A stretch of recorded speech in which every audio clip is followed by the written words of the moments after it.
sini saya akan membuat diagram konteks dan diagram overview dengan studi kasus toko buku media, di mana toko buku media ini ingin meningkatkan pelayanannya dengan mengembangkan sistem informasi penjualan buku. Buku media ini mempunyai beberapa cabang di kotanya. Tiap-tiap cabang harus menyerahkan laporan kepada pemiliknya. Nah, selain pembeli juga dapat melakukan pencarian jumlah dan letak buku dengan memasukkan keyword pada sistem informasi tersebut. Kasir akan mencatat transaksi pembelian buku dan akan bertanggung jawab untuk mencatat buku-buku yang akan datang. Nah, di sini saya akan membuat yang pertama, yaitu diagram konteksnya terlebih dahulu. Nah, oke. Apa sih aplikasi yang kita gunakan untuk membuat diagram tersebut? Nah, di sini saya menggunakan aplikasi Drawio. Apa itu Drawio? Drawio adalah aplikasi open source ya, yang digunakan untuk membuat diagram bahkan atau flowchart. Kita masuk aja ya ke Drawio-nya. Kalian bisa mendownload ini di mana saja teman-teman. Ini juga open source ya. Di Windows bisa, di Linux bisa. Jadi untuk yang pengguna Linux santai aja, ini bisa kok. Oke, kita tunggu loadingnya. Oke, ini adalah tampilan awal dari Drawio.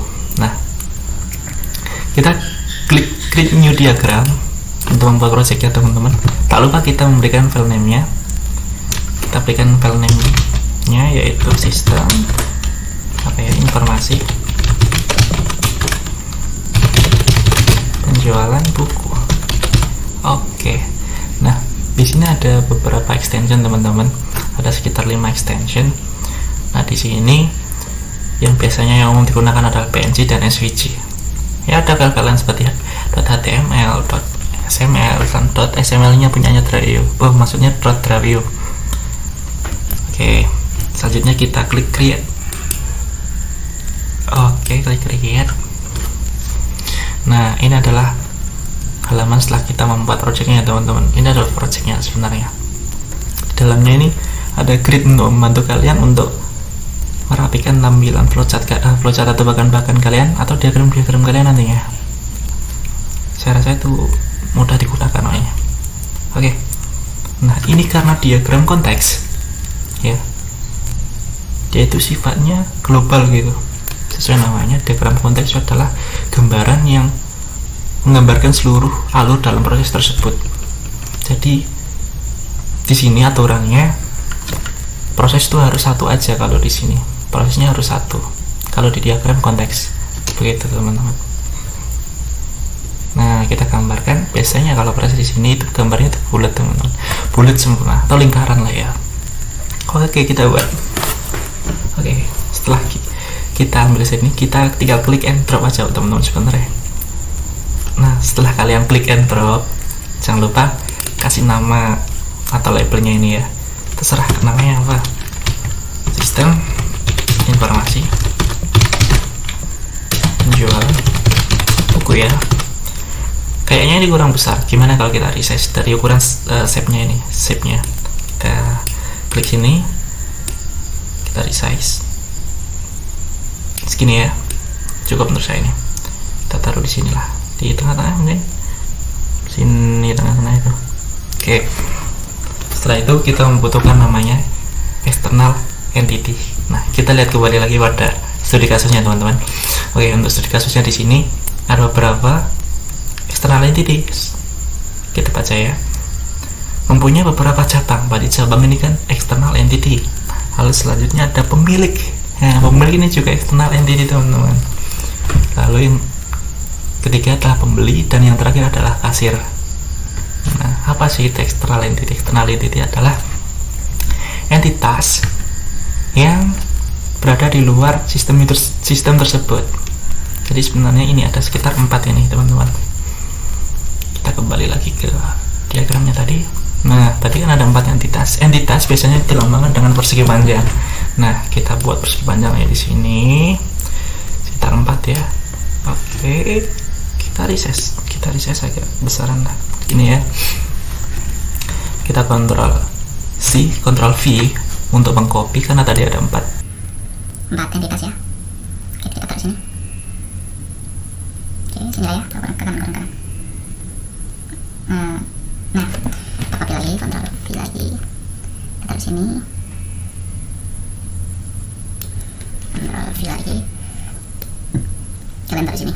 Oke, perusahaan sejajar ya teman-teman. Nah gini sejajar dia. Oke, gini kita awali dari entity pembeli dulu aja biar kita runtut. Si pembeli ini ya, pembeli. Nah, pembeli dulu ya teman-teman. Oke, untuk pembeli apa saja sih yang bisa dilakukan oleh pembeli? Nah, kita baca lagi dari sini. Namanya pembeli, berarti kan yang membeli teman-teman. Apa yang dibeli? Yaitu buku yang disediakan oleh buku media ini.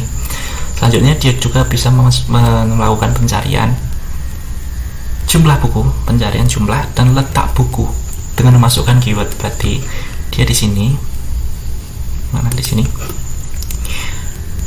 Kita arahkan ke sini dengan inputan, dengan panah ke arah sini yang artinya inputan. Kalau panahnya maksudnya ke sini, itu namanya output. Oke, kita inputkan ke sistem dulu. Apa sih yang kita inputkan ke sistem? Yang pertama tentunya adalah kita katakanlah kita mengorder, kita memasukkan data kita dan memasukkan katakanlah ini loh ID bukti pembayaran saya kalau saya udah order gitu. Itu juga bisa sebenarnya teman-teman. Berarti kita isi apa ini? Order, maybe order. Ini order teman-teman. Nah itu kita lain ke atas ya. Ke atas. Oke, order. Selain order dia bisa apa lagi? Dia bisa melakukan pencarian lewat keyword. Kita tulis pencarian. Gitu aja pencarian. Kita buat sesingkat mungkin teman-teman. Nah, order dan pencarian. Nah, kita pepetin sedikit ke bawah. Boleh lah gini. Oke, order lalu pencarian. Bagaimana kalau kita kasih kelompok biar dia tidak menjadi satu kesatuan gitu maksudnya. Paham ya? Gini jadi nih. Dia bisa order, dia bisa untuk melakukan pencarian. Lalu dia memberikan inputan ya. Memberikan apa ya? Menginput ke sistem. Lalu harusnya kalau pembuatan diagram itu harus ada namanya nilai balik atau outputnya. Biasanya kalau bahasa programmernya harus ada outputnya. Apa sih kalau kita mengorder, outputnya apa? Ya kita dapat nota gitu kan, dapat nota pembelian. Kalau kita melakukan pencarian apa? Kalau kita melakukan pencarian di sini kasusnya kita kan mencari buku ya teman-teman. Berarti kalau kita melakukan pencarian buku, maka yang tampil adalah ya informasi buku. Kita arahin ke sini. Oke. Nah, bentar. Nah, sini. Ini kita copy biar cepet gitu. Nah, kita arahin ke sini.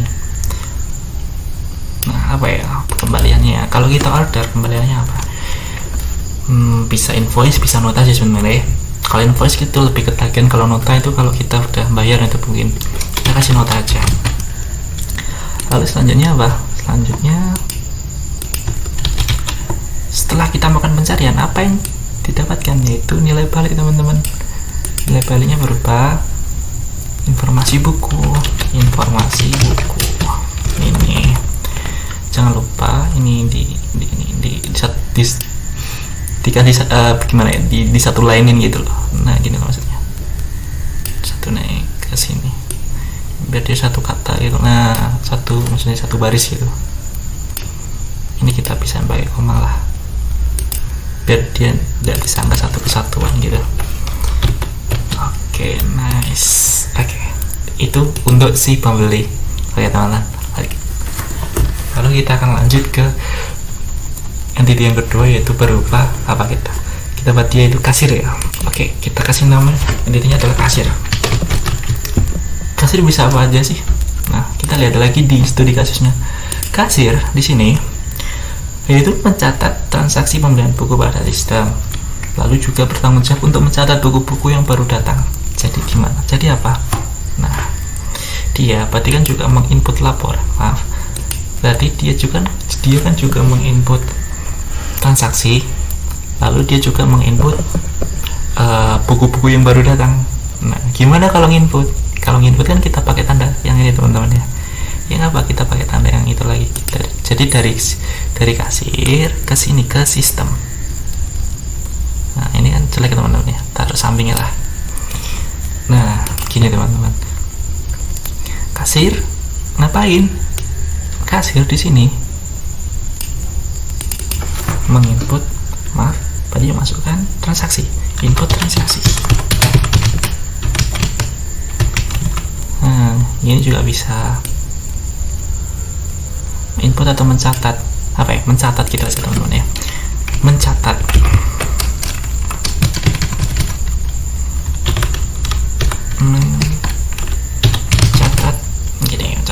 Mencatat kan juga menginput sebenarnya, dimasukkan ke dalam sistem gitu. Oke, ini dibuat satu line kok susah. Bentar. Oke, satu line itu teman-teman. Selain mencatat transaksi, nah si kasir ini juga bisa apa tadi? Oke, mencatat buku masuk. Nah, buku baru lah, bukunya atau mana nih, buku baru gitu. Jangan lupa ini dikasih gini biar nggak dikira satu kesatuan. Sini buat satu line ya teman-teman. Ini, nah, dah ini keren ini. Nggak ke kanan nih lah, sedikit. Oke, nice. Lalu kalau ada input pasti ada output. Kalau ada masukan pasti ada nilai balikan gitu kan ya. Nah, apa yang didapatkan dari nilai balik dari mencatat transaksi lalu dan mencatat buku baru? Biasanya kalau mencatat transaksi ada beragam sih sebenarnya outputnya. Biasanya itu ya bisa dari status, bisa dari apa ya, diterima atau enggaknya, atau yang lainnya lah. Kita copy ini percepat aja nih, di copy sebenarnya.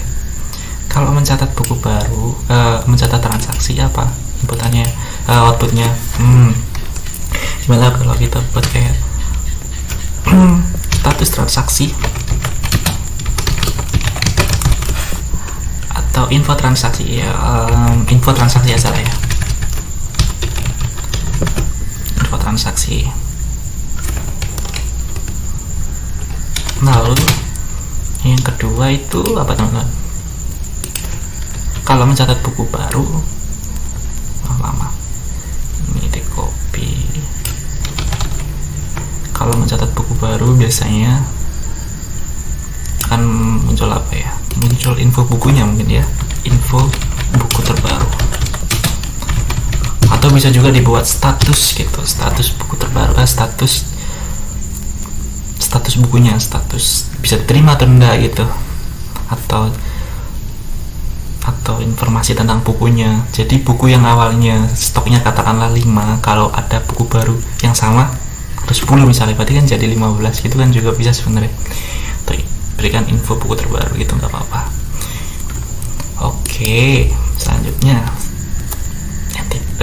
external entity yang selanjutnya di sini saya akan membuat cabang ya. Cabang ngapain sih cabang ya, dia itu cuma input laporan. Sebenarnya gini, cabang memberikan laporan ke pemilik sebenarnya. Ini mau tak buat pemilik nih, pemilik ini ya, kan ini nggak boleh sebenarnya antara entity ke entity, kan nggak boleh sebenarnya, harus ada proses yang menjembataninya. Jadi kita harus ada penjembatan terlebih dahulu, yaitu kita masukkan ke sistem dulu, nanti sistem mengirim ke pemilik ini teman-teman. Itu keren nanti. Gini, kita buat dulu, cabang akan memasukkan laporan ke sini. Nah, ini kan mananya kan lucu ya teman-teman. Ini bisa diatur kok. Sini. Nah, ini kan udah agak rapi ya. Nah, apa sih yang dilakukan cabang cuma satu teman-teman, dia cuma input laporan gitu. Memasukkan laporan atau input laporan, seralah input laporan. Makanya ini bisa disingkat laporan gitu aja, karena ini tanda panah ini, data flow-nya ini sudah melambangkan bahwa dia itu input sebenarnya gitu teman-teman. Ya nggak apa-apa lah, kita belajar nggak apa-apa. Oke, ini dihapus dulu lah. Lalu setelah input apa nilai baliknya, ya, ini bisa status lah ya, kita buat status di sini. Kita buat status diterima atau tidaknya laporan itu. Kita taruh sini, dan panahnya lucu teman-teman, ini arahin ke bawah aja. Sini lah ya. Ini fungsinya grid, itu kita bisa tahu ini lurus tendanya gitu teman-teman. Nah gini, kita copy ini, kita taruh di sini. Oke, input laporan, bukan input laporan teman-teman ya, status laporan gitu aja. Nah ini status laporan, ini untuk entity cabang. Selanjutnya kita adalah pemilik. Nah, apa kalau pemilik gimana kalau menginputkan? Nah sebenarnya gini logikanya, pemilik akan memasukkan tanggal atau bulan atau tahun.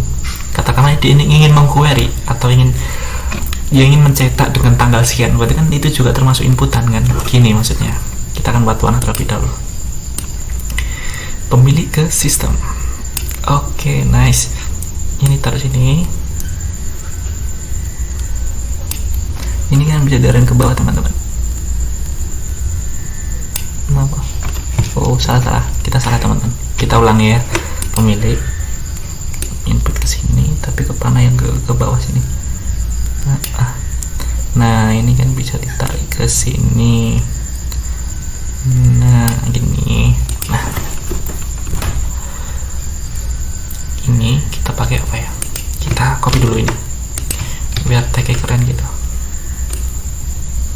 Kita copy. Tujuan di copy kan sebenarnya cuma membuat cepat kinerja kita teman-teman. Ini kita apa ya?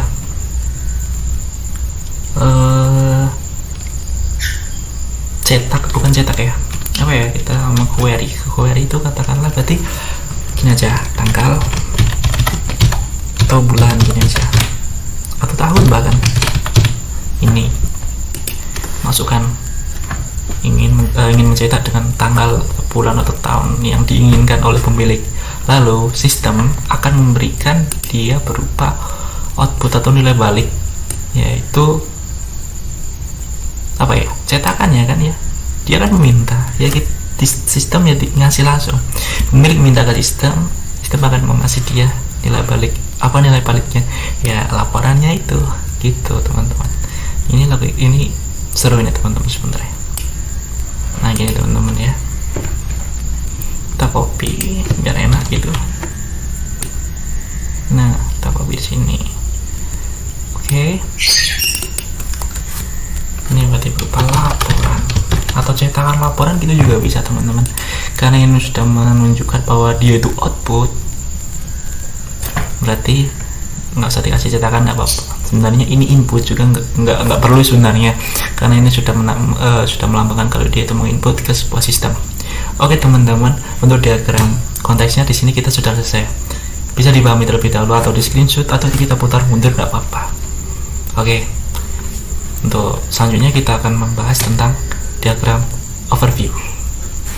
Baik teman-teman, kita akan lanjutkan video sebelumnya.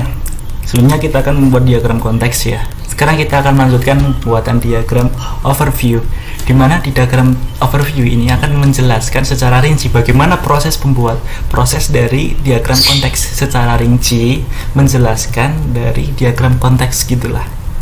Oke, kita akan kembali ke aplikasi kita teman-teman. Yang kemarin kita akan memakai Drawio. Teman-teman sebenarnya ini bisa pakai aplikasi lain ya, kalau mau ya bisa pakai pensil, itu lebih keren kalau pakai pensil, itu lebih sederhana. Tapi saya sarankan pakai ini aja, soalnya ada garis bantunya, ini juga user friendly ya. Ini buat pemula ini sangat enak sekali teman-teman. Saya saranin pakai ini aja. Oke. Untuk membuatnya kita klik tanda plus ini teman-teman. Nah biasanya itu teman-teman kalau defaultnya ya, ini di portrait biasanya teman-teman. biasanya ya. Apa itu portrait? Portrait itu ke bawah gini teman-teman, panjang ke bawah. Kita buat landscape aja biar dia jadi horizontal, panjang ke kanan. Ini nggak kelihatan teman-teman ya kalau nggak kita scroll gini. Nah di sini kita zoom out aja, zoom out ada di sini fiturnya teman-teman. Klik menu yang kiri ini, lalu mau pilih berapa? Kayaknya 70-75 pas lah ya, kurang ya ini. Kita pakai ALT bisa, terus pakai spinnernya teman-teman. Spinnernya dari mouse. Oke, bisa sebenarnya. Lebih enak juga. Ya, cari aja lah pasnya nanti di mana. Oke. Nanti di sini di diagram overview-nya ada sekitar 4 proses teman-teman. Yang pertama adalah proses dari login. Yang kedua proses query buku. Apa itu query? Kita bahas nanti. Yang ketiga adalah transaksi buku, dan yang keempat adalah laporan teman-teman. Oke. Pertama login, kedua query buku, ketiga transaksi buku, keempat laporan. Gimana? Oke. Kalau proses ya, kalau di diagram overview kita bisa membuat banyak proses teman-teman, banyak sebenarnya, bisa 5, bisa 6, tapi bebas, tapi cuma dibatasi sampai 7 kalau diagram overview teman-teman. Oke, kalau beda lagi kalau di diagram konteks, di video sebelumnya kita itu cuma dikasih satu proses teman-teman, karena ini diagram konteks sesuai namanya. Kalau diagram konteks itu cuma menggambarkan seluruh lah ya, garis besarnya doang gitu, menggambarkan seluruh dari sebuah sistem. Paham ya? Kalau diagram konteks itu cuma satu prosesnya. Kalau diagram overview bebas sampai 7, bebas tapi dibatasi sampai 7. Satu bisa 2, bisa 3 sampai 4 sampai 5 sampai 6. Oke, kita buat ya. Tadi kita ada 4 proses ya teman-teman. 4 proses ini kita taruh tengah sini. Oke. 120 atau 30. Oke. Kita copy pakai Ctrl C, Ctrl V. Kita taruh bawah sini. Pas ya segini. Kurang bawah. Oke, kurang bawah.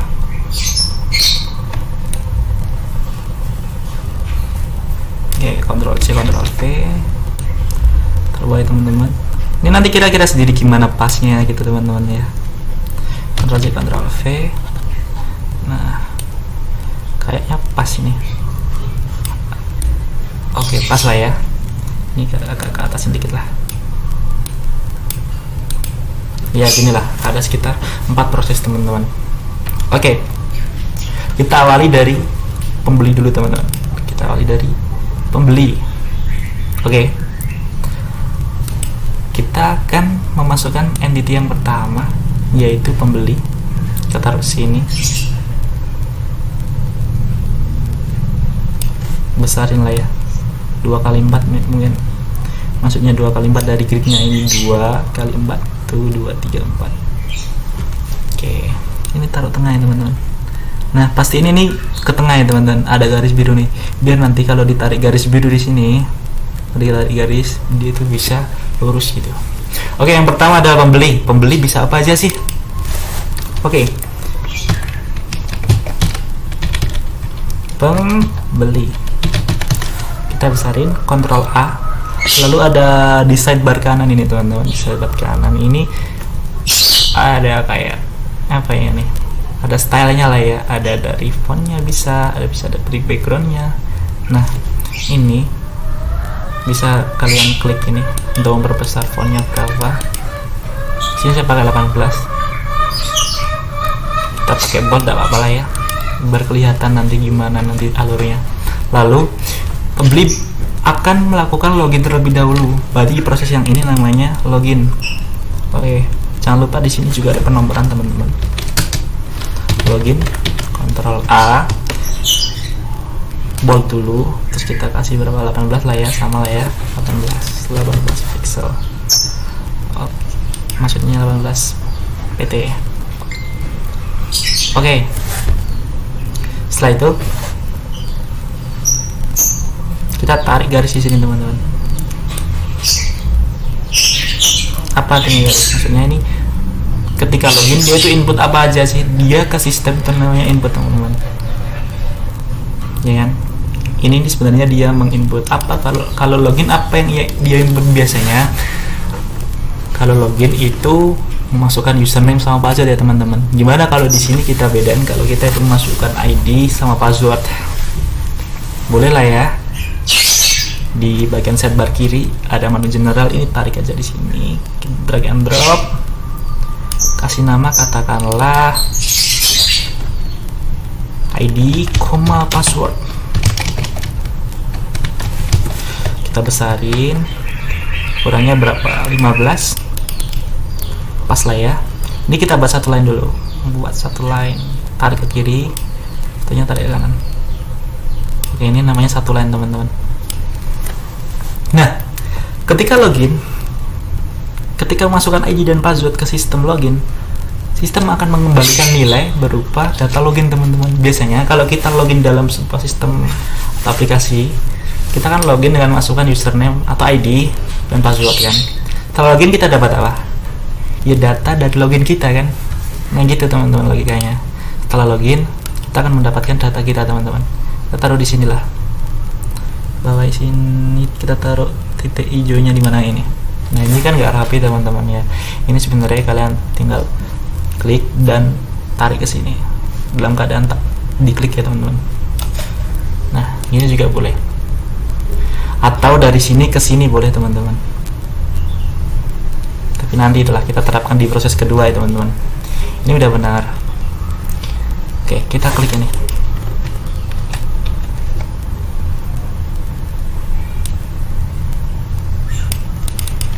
Data login ya. Nah, kita terlewat satu teman-teman. Ketika pembeli memasukkan ID dan password ketika login. Nah, proses login ini akan mengecek ke database. Ke database apa? Nah, ke database atau ke file. Nah, di sini kita kalau mau mencari bangun yang melambangkan data store ya teman-teman. Sebenarnya itu data store namanya. Ini namanya data store. Ini dilambangkan dengan persegi panjang tapi nggak ada tutup lebarnya teman-teman. Nah, gini. Ini namanya data store. Data store itu apa sih? Biasanya digunakan untuk penyimpanan sebuah data atau apa ya, menyimpan data ya, tepatnya penyimpanan data. Biasanya bisa file, bisa database gitu. Ini kita kasih nama apa teman-teman? Kita kasih nama, kalau login apa? Login aja lah ya. Database atau tabel login teman-teman. Kita kasih ukuran 15. Oke. Kasih bold. Boleh kasih bold. Bold gini ya. Nah. Ini. Nah. Ketika pembeli memasukkan ID dan password saat login, maka proses login akan mengecek ke database. Lalu proses login lalu sistem akan mengembalikan nilai balik atau respon berupa data login yang sesuai dengan ID dan password yang dimasukkan oleh si pembeli. Masa teman-teman ya. Oke. Setelah login apa? Nah, setelah login biasanya pembeli akan melakukan pencarian buku atau ini di sini ada teman-teman. Selain membeli, pembeli juga akan melakukan pencarian jumlah dan letak buku dengan memasukkan keyword. Oke. Yang pasti kita akan melakukan pencarian buku. Gitu teman-teman. Namun di sini prosesnya akan saya namakan query buku teman-teman. Kenapa query buku? Ini saya jelaskan query buku. Kita bold dulu. Berapa tadi? Ukurannya lupa saya. 18 ya. Mungkin 18. Oke. Pembeli. Ini kita tarik ke sini. ke panah ya teman-teman. Ini tarik ke kiri sini, seret, sampingnya sini. Nah, kenapa saya namakan query? Gini, apa itu query? Query itu sebenarnya meliputi kayak sesuai meliputi apa yang diinginkan oleh keywordnya gitu. Kalau dalam programming ada namanya CRUD teman-teman, ada create, ada read, ada update, ada delete. Namun di pembeli sini dia tuh hanya bisa read teman-teman. Apa read itu? Read adalah membaca data. Pada kasus kali ini kita akan membaca data buku. Membaca terus ya sama lah kayak searching ya teman-teman, itu kan juga membaca buku. Nah, kenapa saya namakan query? Nanti karena di sini ada namanya entitas kasir, di mana dia juga akan mengakses query buku, namun dengan memasukkan keyword create teman-teman. Apa itu create? Create adalah menambah. Lebih jelasnya saya akan terapkan langsung lah ya ketika data login. Oke, kita copy nih teman-teman.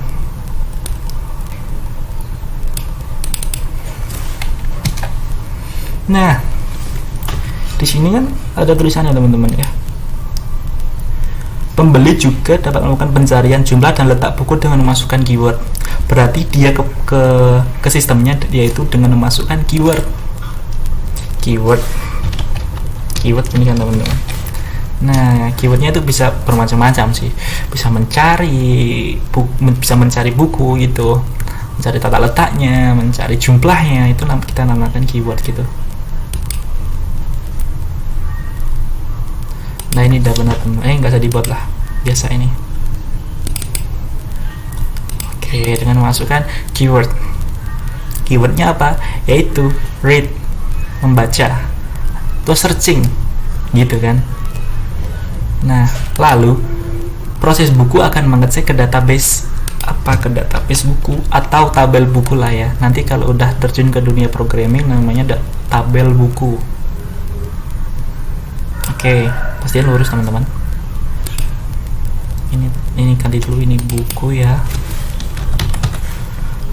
Jangan lupa ini namanya data store teman-teman, data store. Sesuai namanya store. Artinya store itu menyimpan ya, menyetorkan. Oke, pembeli memasukkan keyword untuk mencari buku atau mengquery buku, mengquery berupa read atau membaca ataupun searching. Lalu proses akan mencari ke database atau tabel buku. Lalu sistem akan mengembalikan nilai balik berupa apa? Ya, data buku atau informasi buku lah ya. Ini sebenarnya di sampingnya boleh teman-teman. Jadi gini, panah ini biru ini ya, kita tarik ke sini, sampingnya sini. Oke, ini aren ke bawah sini. Nah, gini teman-teman, apa yang dikembalikan? Informasi buku lah ya. Informasi buku kan bermacam-macam, bisa dari jumlah buku, tata letak buku gitu, sesuai ini dari studi kasus kita, yaitu dari pembeli ini, jumlah dan letak buku teman-teman. Oke, ini berarti informasi buku. Buat satu line, bagus, sip. Oke. Nah, selain namanya pembeli ya, selain dia untuk mencari buku, karena juga harus membeli buku. Di sini saya akan membuat proses yang ketiga adalah namanya transaksi buku. Gimana kalau kita copy aja ini, copy, taruh sini. Nah, kita ganti. Kenapa transaksi buku? Ya, namanya kan membeli kan, ada hubungannya dengan transaksi teman-teman. Berarti kita masukkan ke proses transaksi aja, transaksi buku. Oke, jangan lupa enternya teman-teman di sini. Oke, transaksi buku. Oke, kita tarik panah di sini teman-teman. Nah, walah, bentar. Klik birunya. taruh ke sini. Nah ini bisa diseret teman-teman, seret ke sini. Oke, sini lah ya. Nah, kalau dia melakukan transaksi, apa dong yang dimasukkan harusnya? Nah, yang dimasukkan itu berupa biasanya ya ID dari si buku, lalu jumlah pesanannya, lalu biasanya ya bisa memasukkan struct. Maksudnya struct di sini adalah bukti pembayaran kalau dia udah membeli gitu.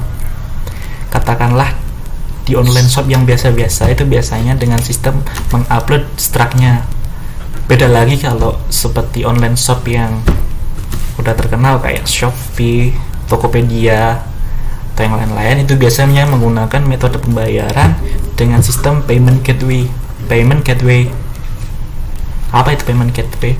Jadi kayak pembayaran secara apa ya? Kita disediakan pembayaran di situ gitu teman-teman. Jadi ya kita bisa membayar di situ gitu. Itu namanya sistem payment gateway.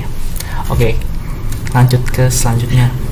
Ketika membeli, apa aja yang tadi dimasukkan? ID buku, jumlah, sama struct-nya. Boleh kita copy ini, copy. Udah tahu cara ngopi teman-teman ya, Ctrl C, Ctrl V. Oke, yang pertama ID buku atau nama bukunya lah, terserah itu. Jumlah buku, lalu struct, atau bisa bukti pembayaran itu juga bisa, cuman biar singkat ya ganti struct gitu aja. Oke, ini buat satu line teman-teman. Nah, satu line ini giniin. Oke, sip. Lalu transaksi, proses transaksi akan mengecek ke tabel atau ke database yang namanya transaksi juga.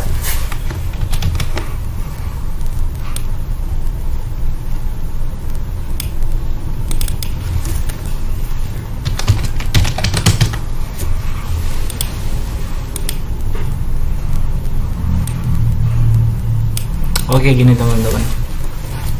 Ketika pembeli melakukan pemesanan dengan memasukkan ID buku, jumlah buku, dan struct yang akan diproses oleh transaksi buku, kemudian transaksi buku akan mengecek maksudnya menginsert ke database, memasukkan ke database atau tabel. Setelah itu, apa ini namanya? Proses sistem ini transaksi buku akan mengembalikan output, mengembalikan nilai balik gitu teman-teman. Akan mengembalikan nilai balik sebenarnya di sini. Oke, kita taruh di sampingnya aja lah. Ini klik ke depan, taruh sini teman-teman, atasnya, sini. Nah ini geser aja teman-teman, seret gini ke bawah ya. Nah ini agak ke kananin, ke kiriin maksudnya, ya ke bawah lagi lah. Nah sip gini, kurang ke kiri ya. Oke, sip, biar sama gitu teman-teman. Ini outputnya atau nilai baliknya berupa apa teman-teman? Berupa apa? Nota gitu ya, nota atau bukti pembelian, atau bukti kalau udah order. Biasanya kalau kita membeli suatu barang kan biasanya dikasih nota teman-teman ya. Atau apa ini lebih tepatnya? Kita buat nota aja lah ya, lebih sederhana. Oke, kita baca lagi. Ketika pembeli melakukan pemesanan dengan memasukkan ID buku, jumlah dan buku struk, jumlah buku dan struct, maka akan diproses oleh transaksi buku. Lalu akan dimasukkan ke data store transaksi atau database transaksi. Lalu si sistem transaksi akan mengembalikan nilai balik berupa nota teman-teman. Jadi gitu, kita pahami pelan-pelan ya. Oke. Selanjutnya apa teman-teman? Kita akan ke kasir mungkin ya. Ya, kita akan membahas tentang kasir teman-teman. Entitas kasir.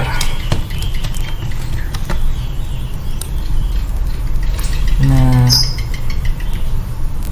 sini ya teman-teman. Oke. Ini menarik teman-teman. Menariknya gimana? Kita harus kasirnya juga harus login teman-teman. Jadi kasir harus login dulu ke sistemnya. Jadi gini, kita kasih tanda panah di sini, kita masukkan ke sini ya, ke atas sini lah, terus ini tarik ke kanan tadi, inilah ya, boleh gini, boleh, biar nggak rancu, biar nggak tabrakan si apanya, si garisnya itu.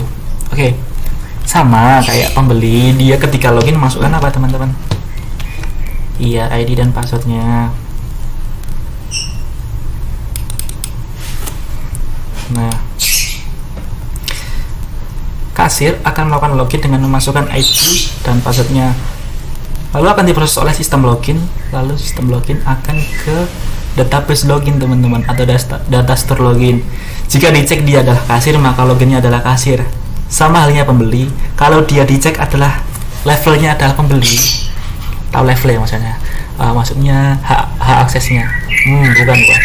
Maksudnya dicek ini maksudnya kalau dia itu login sebagai pembeli, dia akan diarahkan ke halaman pembeli. Kalau kasir, dia diarahkan ke halaman kasir gitu teman-teman. Paham ya sampai sini teman-teman ya? Kasir akan memasukkan ID dan password saat login, lalu login akan mengecek ke database login atau data store login. Ketika dicek kok ternyata dia, oh ini dia kasir, wah berarti dia berikan respon berupa kalau dia tuh kasir gitu teman-teman. Arahin ke halaman kasir dan kasih dia detail loginnya atau data loginnya kayak ini teman-teman. Berarti dia kalau sudah terdeteksi sebagai kasir, bentar kita hapus dulu, maka dia akan mendapatkan data login berupa kasir dan arahkan dia ke halaman kasir gitu teman-teman. Itu logika sederhananya. Oke, outputnya taruh sini lah, kan jelek kalau gini teman-teman ya. Kita tarik panahnya ke atas, set. Oke, mantap. Ini taruh ke kirinya. Oke, sip.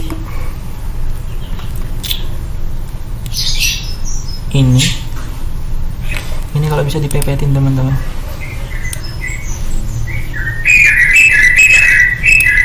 Nggak bisa ya, nggak, gini aja ke bawah.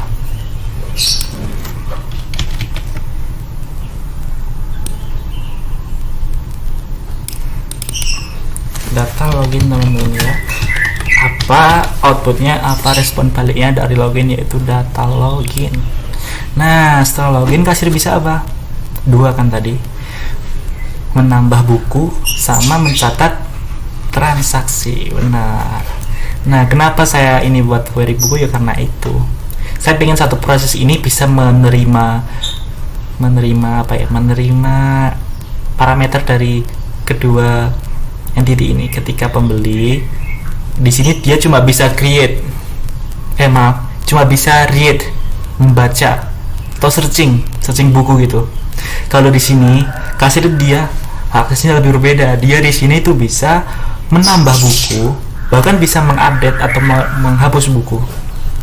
Nah, nanti kalau di programming teman-teman akan mengenal yang namanya CRUD, create, read, update, dan delete. Di sini kasir sebenarnya bisa semua. CRUD bisa create, read, update, delete. Namun kalau di studi kasus kita dia cuma bisa create atau menambah. Mana ya? Mencatat buku-buku yang baru yang datang. Mencatat kan juga menambah teman-teman ya.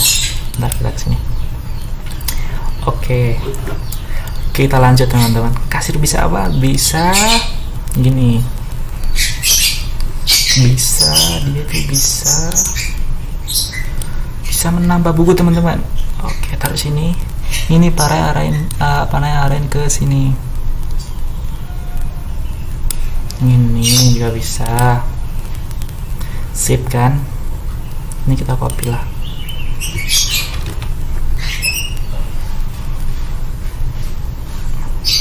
Atau taruh di mana ya? Ditaruh di taruh sini aja lah, taruh sini. Panahnya jangan situ teman, panah yang sini aja. Panahnya arahin ke sini. Bisa ndak? Bisa harusnya. Bisa harusnya. Oke, sip. Nah, kasir bisa apa? Dia itu bisa menambah, teman-teman, menambah buku dengan memasukkan apa biasanya kalau menambah buku? Biasanya kalau menambah buku ya data bukunya, ya enggak? Kita singkat aja. Biasanya kan bisa memasukkan nama buku, tahun terbit, tahun pembuatan, yang menerbitkan, nama pembuat, gitu kan, harga bahkan. Nah, gimana kalau kita di sini kasih data buku itu aja? Gimana? Data buku atau informasi buku itu? Lebih singkatnya data buku aja, teman-teman ya. Di sini kasir akan memasukkan data buku, lalu akan diproses oleh query buku. Dia akan membaca, oh ternyata dia kasir. Oh berarti dia akan menambah buku. Lalu ini akan mengecek ke database buku. Setelah itu apa? Setelah itu si proses akan mengembalikan nilai balik juga, teman-teman. Di sini ini kita taruh sini, teman-teman.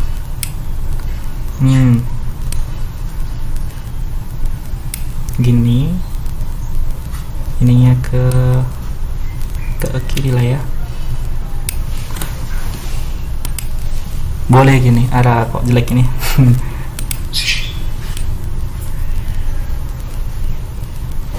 Gini. Sip. Boleh lagi nih, tapi ini dibuat ke bawah lagi lah, teman-teman. Nah, gini. Ini kita geser ke kanan kasir ya. Bisa harus ya. Terus ini agak ke kananin dikit. Wah, mau kalau nggak rapi, teman-teman ya. Ini kita arahin ke sini. Bentar.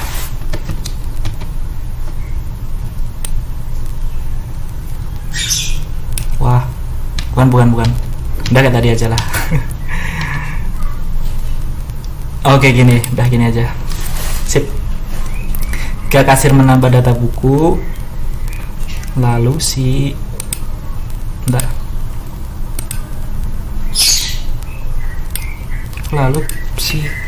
proses buku kan mengembalikan nilai balik berupa apa? Ya berupa informasi buku tersebut. Jadi kita buat apa ya? Status buku gitu aja ya. Kan biasanya kalau nambah buku, katakanlah stoknya 5, teman-teman. Stoknya 5, kalau ditambah berarti kalau ditambah 10, ada buku masuk 10, berarti ada 15. Gitu aja. Lebih sederhana ya. Oke. Saya rasa ini masuk kok di logika. Nah, setelah itu kasir juga bisa mencatat transaksi pembelian buku pada sistem. Oke, mencatat transaksi pembelian buku pada sistem. Nah, berarti di sini ada kemungkinan kalau dia itu mencatat kalau ada orang tuh ke situ, ke apa ya, katakanlah ke perusahaannya tersebut, bukan perusahaan, ke kantornya tersebut untuk membeli buku, ke tokonya untuk beli buku, katakan ada orang gitu. Nah, dia itu bisa mencatat transaksi secara manual gitu. Oke, harusnya gitu ya kasir ini. Oke, berarti kasir bisa menambah transaksi. Kita taruh atas di sini. Oke, taruh sini. Terus ini yang ada panel ini kita rapin, teman-teman. Nah, ini agak ke kiriin, agak ke bawahin, ke kanan dikit lah. Oke, sip. Oke, dia menambah transaksi, teman-teman.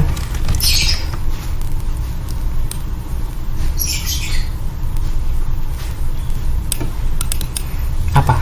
Input transaksi, catat transaksi, input transaksi gitu aja ya. Kita buat satu line. Oke, Ctrl C, Ctrl V. Enggak jadi. Nanti itu belakangan. Oke, setelah kasir melakukan transaksi, maksudnya kasir akan masukkan input transaksi, berarti dia akan menyimpan ke data store transaksi, menyimpan ke database transaksi. Setelah itu proses akan mengembalikan nilai balik berupa apa? Ya statusnya status transaksinya berhasil tersimpan atau enggaknya gitu ya teman-teman. Kita buat sederhana aja dulu, ginilah ya. Oke, jadi apa statusnya? Statusnya adalah status transaksi gitu ya teman-teman. Kita buat sederhana aja.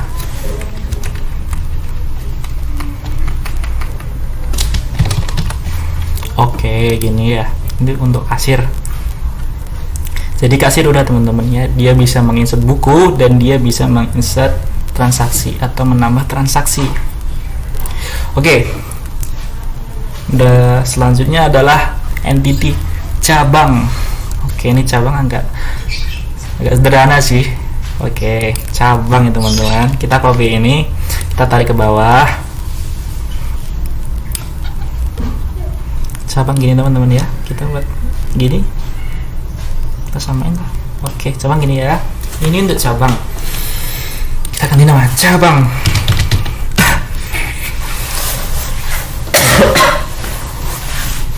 Untuk cabang, apa yang dilakukan cabang? Kita baca lagi di sini. Cabang di sini cuma dia hanya menyerahkan laporan teman-teman. Sederhana itu ya, nggak apa.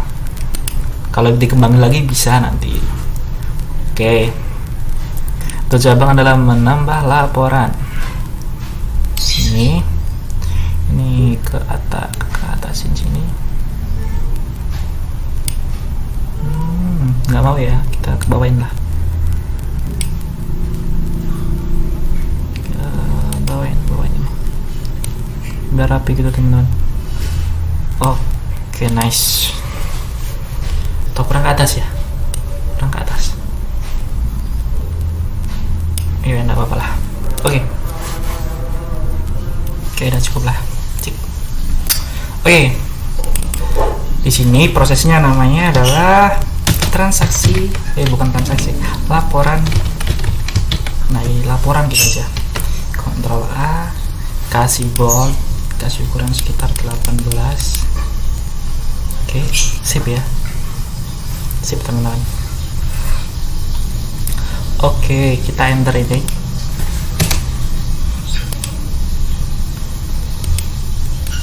Oke, cabang akan menginputkan laporan ke sistem ya teman-teman, ke sistem yang akan diproses oleh proses laporan ini. Kita copy ini yang atas C, Ctrl C, Ctrl V, taruh sini. Bentar. Kasih nama teman-teman, input laporan. Oke, itu aja. Kita buat untuk yang cabang sederhana mungkin aja lah ya, bisa dikembang lagi, bisa dibuat login juga bisa sebenarnya. Dan kita buat singkat aja lah di sini. Oke, biar teman-teman juga paham sebenarnya. Lalu setelah itu ketika menginput laporan, dia akan menyimpan ke apa ya, menyimpan ke database laporan, bisa menyimpan ke data store laporan juga gitu juga bisa teman-teman. Ini kita copy dulu, Ctrl C, Ctrl V. Ini kita taruh di kiri sini ya. Samain sih dah, deketin. Oke, sip. Tahu di atas ya di kiri, samping kiri aja lah. Samain ya, dia akan menyimpan ke data store transaksi teman-teman.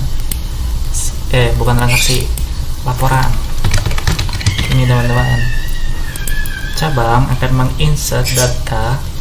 menginsert laporan yang akan diproses oleh proses laporan yang akan diteruskan atau disimpan ke database atau tabel laporan teman-teman. Paham teman-teman sampai sini ya? Oke, setelah itu kita akan memberikan nilai balik dari sistemnya ini. Ketika dia dapat inputan laporan, apa harusnya cabang, apa yang cabang dapatkan, katakanlah gitu, ada nilai baliknya, ada outputnya gitu. Jadi kita buat gini aja teman-teman. Nah, ini agak ke kiriin. Nah, sip teman-teman, ini juga bisa. Oke, Ctrl C, Ctrl V, sip.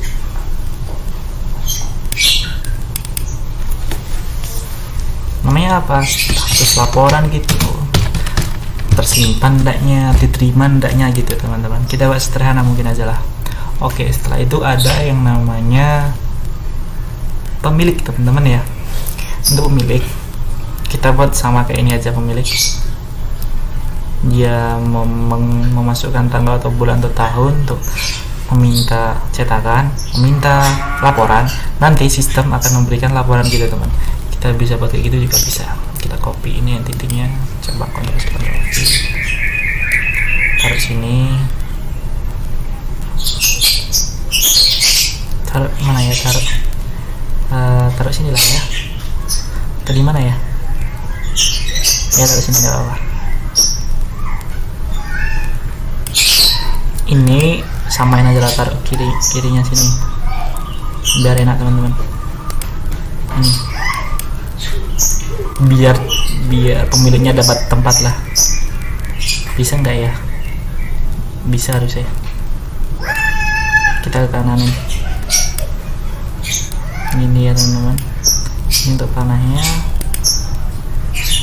kita arahin ke atas ini, kan nggak kelihatan ya, tarik lagi. Nah,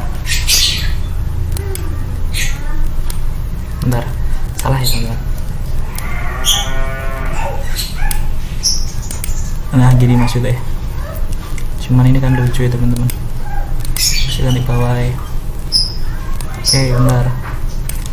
Nah gini teman-teman maksudnya, sama aja kan harusnya, sama aja, cuman pindah posisi panah gitu aja.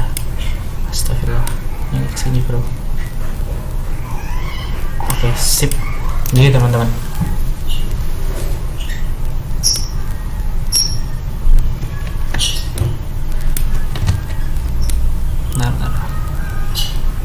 Oke sip, itu cabang untuk pemilik. Akan mengquery, akan meminta ke sini menginput tanggal atau bulan atau tahun apa maksudnya di sini, atau ke atas di sini ya. Nah bentar, ini kita hapus. Gini kita buat di atas ya, kita buat di atas di sini bro. Oke, kita tarik ke kiri. Oke, apa yang dia minta, yaitu tanggal, tahun atau bulan. Ctrl C, Ctrl V. Kita taruh di mana, di sini ya. Bisa gini juga bisa. Tanggal, bulan atau tahun. Ini geser ke kiri ini, atau mau buat di apa ya, di misalnya dibalik ini juga bisa. Sip. Lalu sistem akan apa teman-teman?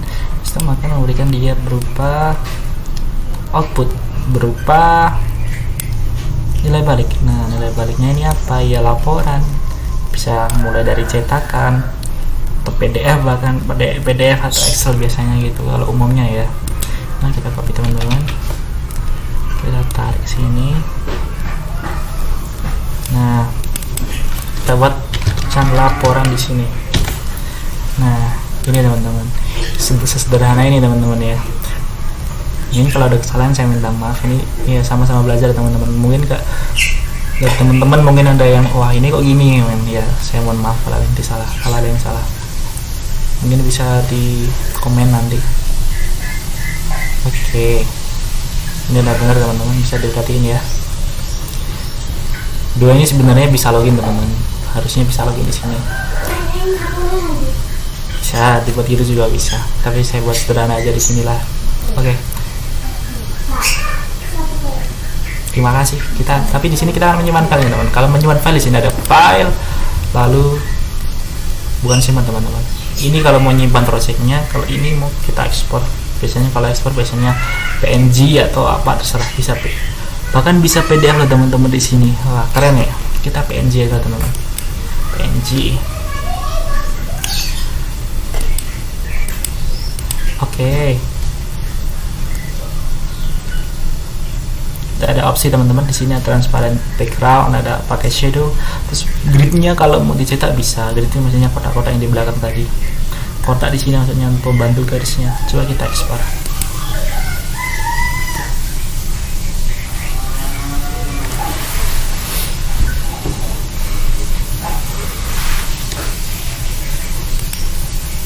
Nah, kita mau share kemana teman-teman? Ke dokumen bisa, ke dokumen juga bisa. Mari ya kita ke arah sini ya. Oke, save. Oke, kita buka file manager kita teman-teman. Di sini menggunakan file manager Dolphin. Kita buka Dolphin ya. Wah, ke close ya? Enggak lah. Ini teman-teman. Ada di folder tadi mana documents. Nah,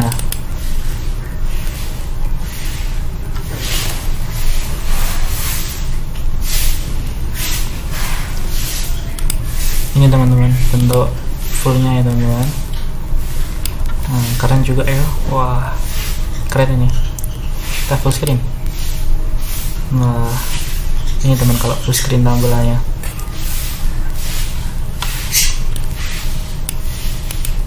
Ya sip lah kalau gitu ya. Oke, sip lah. Oke, terima kasih. Mungkin videonya sampai situ teman-teman. Jangan setelah mengikuti video ini yang agak lama juga sih. Sampai 2 loh ya. 2 seri mungkin, 2 video mungkin ini.